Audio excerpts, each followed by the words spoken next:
walang operasyon na nangyayari. Biniverify na mga responding fireman kung ano talaga yung reported. Yung mga responding fireman yung iba pumasok sa loob ng iskanita para ma-verify kung ano talaga yung reported fire incident. So awa ng Diyos, wala naman talagang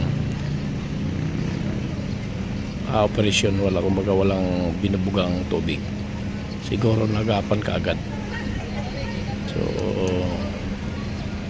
ganun talaga, kahit maliit pa yung apoy, dapat itawag na kaagad, kasi pag hindi naagapan, lalaki yun. Tapos pag hindi na report at delayed yung report, lalaki na yung apoy.